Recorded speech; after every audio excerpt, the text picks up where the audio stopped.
नमस्ते। गीता एवं गीता प्रवचन के अध्ययन में मैं डॉक्टर नीलम अग्रवाल आपका पुनश्च स्वागत करती हूँ। 9वां अध्याय चल रहा है। तो विनोबा जी कहते हैं, राजयोग कहता है तुम्हारे कर्म का फल किसी न किसी को तो मिलेगा ही नहीं, तो उसे भगवान को ही दे डालो, उसी को अर्पण कर दो। राजयोग उचित स्थान बता रहा है। यहाँ फल त्याग रूपी निषेधात्मक कर्म भी नहीं है और सब कुछ भगवान को ही अर्पण करना है। इसलिए पात्र अपात्रता का प्रश्न भी हल हो जाता है। भगवान को जो दान दिया गया है वह सदा सर्वदा शुद्ध ही है। तुम्हारे कर्म में यदि दोष भी रहा तो उसके हाथों में पड़ते ही वह पवित्र हो जाएगा। हम दोष दूर करने का कितना ही उपाय करें तो भी दोष बाकी रहता ही है। फिर भी हम जितने शुद्ध होकर कर्म कर सके करें। बुद्धि ईश्वर की देन है, उसका जितना शुद्धता से उपयोग किया जा सकता है करना हमारा कर्तव्य है। ऐसा न करना अपराध होगा। अतः पात्र अपात्रता विवेक तो करना ही चाहिए, किंतु भगवत भाव रखने से सुलभ हो जाता है। फल का विनियोग चित्त शुद्धि के लिए करना चाहिए। जो काम जैसा हो जाए वैसा ही भगवान को अर्पण कर दो। प्रत्यक्ष क्रिया जैसे जैसे होती जाए वैसे वैसे उसे भगवान को अर्पण करके मन की पुष्टि प्राप्त करते रहना चाहिए। फल को छोड़ना नहीं है, उसे भगवान को अर्पण कर देना है। यह तो क्या, मन में उत्पन्न होने वाली सभी इच्छाएं, काम, क्रोध आदि विकार भी परमेश्वर को अर्पण करके छुट्टी पाना है। काम क्रोध आम्ही वाहिले विठ्ठली। काम क्रोध मैंने प्रभु के चरणों में अर्पण कर दिया है। यहाँ न तो संयम के अग्नि में जलना है न झुलसना है। झट से अर्पण किया और छूटे। रोग जाए दूध साकरे तरी नींब का पियावा। घी शक्कर से रोग मिटता है तो कड़वा काढ़ा क्यों पीना है। इंद्रिया भी साधन ही है, उन्हें ईश्वर अर्पण कर दो। कहते हैं कान हमारी नहीं सुनते, तो फिर क्या सुनना ही बंद कर दें? नहीं, सुनो जरूर, पर हरि कथा ही सुनो। न सुनना बड़ा कठिन है, परंतु हरि कथा रूपी श्रवण का विषय देकर कान का उपयोग करना अधिक सुलभ, मधुर और हितकर है। अपने कान तुम राम को दे दो, मुख से राम नाम लेते रहो। इंद्रिया शत्रु नहीं है, वे अच्छी है, उनमें बड़ी सामर्थ्य है। अतः ईश्वरार्पण बुद्धि से प्रत्येक इंद्रिय से काम लेना यही राजमार्ग है। इसी को राजयोग कहते हैं। इसमें विशिष्ट क्रिया का कोई आग्रह नहीं है। ऐसा नहीं कि कोई विशेष क्रिया ही भगवान को अर्पण करनी है। कर्म मात्र उसे सौंप दो। वे शबरी के बेर, राम ने उन्हें कितने प्रेम से स्वीकार किया। परमेश्वर की पूजा करने के लिए गुफा में जाकर बैठने की जरूरत ही नहीं है। तुम जहां हो जो भी कर्म करो वहां परमेश्वर को अर्पण कर दो। माँ बच्चे को संभालती है मानो भगवान को ही संभालती है। बच्चे को नहलाती क्या है, परमेश्वर पर रुद्राभिषेक ही करती है। बालक परमेश्वरीय कृपा की देन है, ऐसा मानकर माँ को चाहिए कि वहां परमेश्वर भावना से बच्चे का लालन पालन करे। कौशल्या राम की ओर और यशोदा कृष्ण की चिंता कितने दुलार से करती थी, उसका वर्णन करते हुए शुक, वाल्मीकि, तुलसीदास ने अपने को धन्य माना। उस क्रिया में उन्हें अपार कौतुक मालूम होता। माता का वह सेवा संगोपन, वह क्रिया अत्यंत उच्च है। वह बालक यानी परमेश्वर की मूर्ति, उस मूर्ति की सेवा से बढ़कर भाग्य क्या हो सकता है। यदि एक दूसरे की सेवा करते समय हम ऐसी ही भावना रखें तो हमारे कर्मों में कितना परिवर्तन हो जाएगा। जिसको जो सेवा मिल गई वह ईश्वर की ही सेवा है, ऐसी भावना करते रहना चाहिए। इसी तरह हमारे घर की गृहलक्ष्मी चौका लगाकर रसोई घर को साफ सुथरा रखती है, चूल्हा जलाती है, स्वच्छ और सात्विक भोजन बनाती है और यह इच्छा रखती है कि यह रसोई मेरे घर के सब लोगों को पुष्टि तुष्टिदायक हो, तो इसका यहाँ सारा कर्म यज्ञ रूप ही है। चूल्हा क्या, मानो उस माता के ने एक छोटा सा यज्ञ कुंड ही जलाया है। परमेश्वर को तृप्त करने की भावना मन में रखकर जो भोजन तैयार किया जाएगा वह कितना स्वच्छ और पवित्र होगा, जरा इसकी कल्पना तो कीजिए। यदि उस गृहलक्ष्मी के मन में ऐसी उच्च भावना हो तो उसे फिर भागवत की ऋषि पत्नियों के ही समतोल रखना होगा। ऐसी कितनी ही माताएं सेवा करके तर गई होगी और मैं करने वाले पंडित यानी ज्ञानी कोने में ही पड़े रहे होंगे। तो हमें सारा जीवन हरिमय हो सकता है, उसे बनाना है। हमारा क्षण क्षण का दैनिक जीवन मामूली दिखाई देता हो तो भी वह वास्तव में वैसा नहीं होता, उसमें बड़ा अर्थ भरा है। सारा जीवन एक महान यज्ञ कर्म ही है। आपकी निद्रा क्या है? एक समाधि है। सब प्रकार के भोगों को यदि हम ईश्वरार्पण करके निद्रा लेंगे तो वह समाधि नहीं तो क्या होगी। हम लोगों में स्नान करते समय पुरुष सूक्त का पाठ करने की रूढ़ी चली आ रही है। अब सोचो कि इस स्नान की क्रिया से इस पुरुष सूक्त का क्या संबंध। देखना चाहोगे तो संबंध जरूर दिखेगा।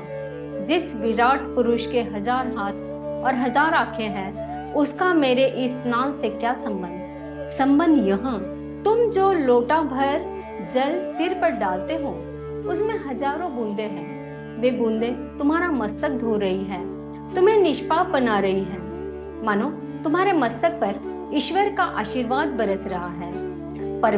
परमेश्वर के सहस्त्र हाथों से सहस्त्र धारा ही मानो तुम पर बरस रही है।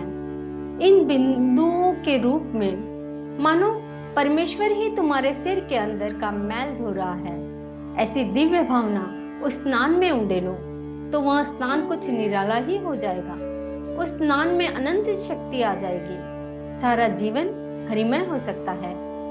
कोई भी कर्म जब इस भावना से किया जाता है कि वह परमेश्वर का है तो वह मामूली होने पर भी पवित्र हो जाता है। यह बात अनुभव सिद्ध है। मन में जरा यह भावना करके तो देखो कि जो व्यक्ति हमारे घर आया है वह ईश्वर रूपी है। मामूली तौर पर कोई बड़ा आदमी भी जब हमारे घर आता है तो हम कितनी सफाई रखते हैं और कैसा बढ़िया भोजन बनाते हैं। फिर यदि यह भावना करें कि यह परमेश्वर है तो भला बताओ हमारी उस क्रिया में कितना फर्क पड़ जाएगा। कबीर कपड़े बुनता था, उसी में निमग्न होकर वह गाता, झीनी झीनी बीनी चदरिया। वह गाता हुआ झूमता जाता, मानो परमेश्वर को ओढ़ाने के लिए ही वह चादर बुन रहा हो। ऋग्वेद का ऋषि कहता है, वस्त्रे व भद्रा सुकृता वसूयु। मैं अपना यह स्रोत सुंदर हाथों से बुने हुए वस्त्र की तरह ईश्वर को पहनाता हूँ। कवि स्रोत बनाता है और ईश्वर के लिए, बुनकर वस्त्र बनाए सो भी ईश्वर के लिए। कैसे हृदयगम कल्पना है। कितना चित्त को विशुद्ध बनाने वाला और हृदय को उछालने वाला विचार है। यह भावना यदि जीवन में एक बार आ जाए तो फिर जीवन कितना निर्मल हो जाएगा। अंधेरे में बिजली चमकती है तो वहां अंधेरा एक क्षण में प्रकाश बन जाता है।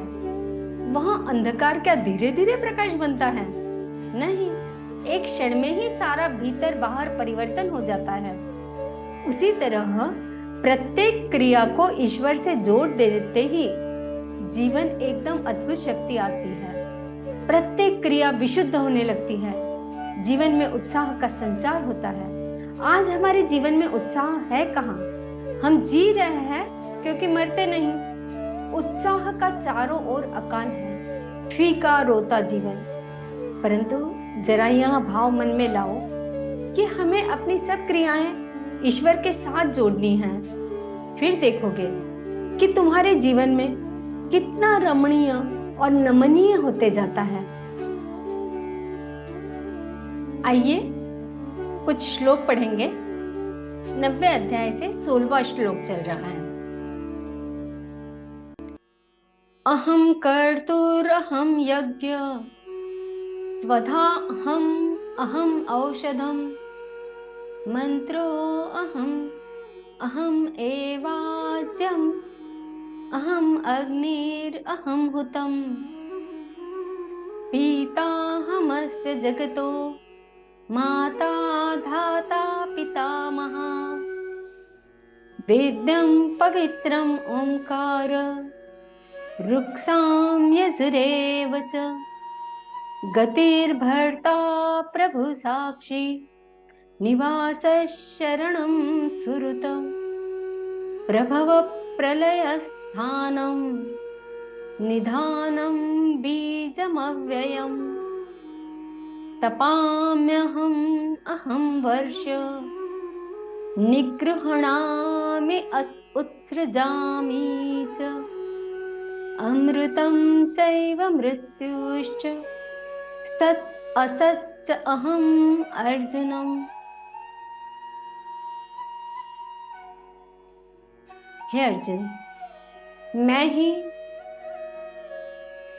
वैदिक कर्मकांड को करने वाला हूँ, मैं ही यज्ञ हूँ, मैं ही पितरों को दिए जाने वाला तर्पण हूँ, मैं ही जड़ी बूटी के रूप में औषधि हूँ, मैं ही मंत्र हूँ, मैं ही घृत हूँ, मैं ही अग्नि हूँ और मैं ही हवन में दी जाने वाली आहुति हूँ। इस संपूर्ण ब्रह्मांड का मैं ही पालन करने वाला पिता हूँ, मैं ही उत्पन्न करने वाली माता हूँ, मैं ही मूल स्रोत दादा हूँ, मैं ही इसे धारण करने वाला हूँ, मैं ही पवित्र करने वाला ओंकार शब्द से जानने योग्य हूँ, मैं ही ऋग्वेद, सामवेद और यजुर्वेद हूँ, मैं ही सभी प्राप्त होने वाला परम लक्ष्य हूँ, मैं ही सभी का भरण पोषण करने वाला हूँ, मैं ही सभी का स्वामी हूँ, मैं ही सभी के अच्छे बुरे कर्मों को देखने वाला हूँ, मैं ही सभी का परम धाम हूँ, मैं ही सभी की शरण स्थली हूँ, मैं ही सभी से प्रेम करने वाला घनिष्ठ मित्र हूँ, मैं ही सृष्टि को उत्पन्न करने वाला हूँ, मैं ही सृष्टि का संहार करने वाला हूँ, मैं ही सभी का स्थिर आधार हूँ, मैं ही सभी का आश्रय देने वाला हूँ और मैं ही सभी का अविनाशी कारण हूँ। हे अर्जुन, मैं ही सूर्य रूप में तप कर जल को भाप के रूप में रोक कर बारिश के रूप में उत्पन्न होता हूँ, मैं ही निश्चित रूप से अमर तत्व हूँ, मैं ही मृत तत्व हूँ, मैं ही सत्य रूप में तत्व हूँ और मैं ही असत्य रूप में पदार्थ हूँ।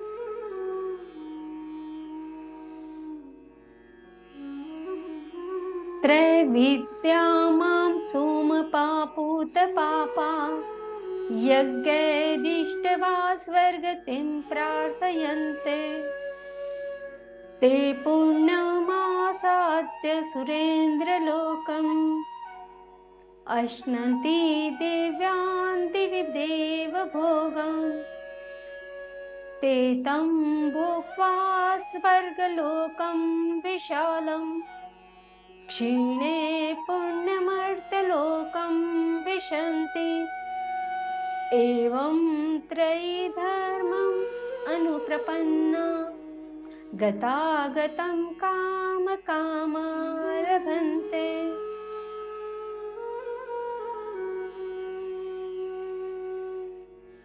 तीनों वेदों के ज्ञाता,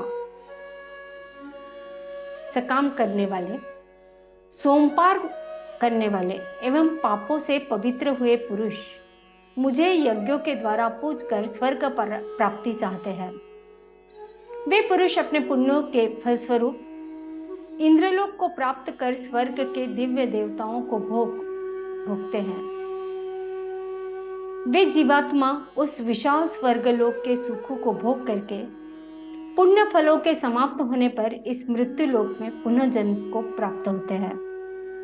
इस प्रकार तीनों वेदों के सिद्धांतों का पालन करके सांसारिक सुख की कामना वाले मनुष्य बार बार जन्म और मृत्यु को प्राप्त होते रहते हैं।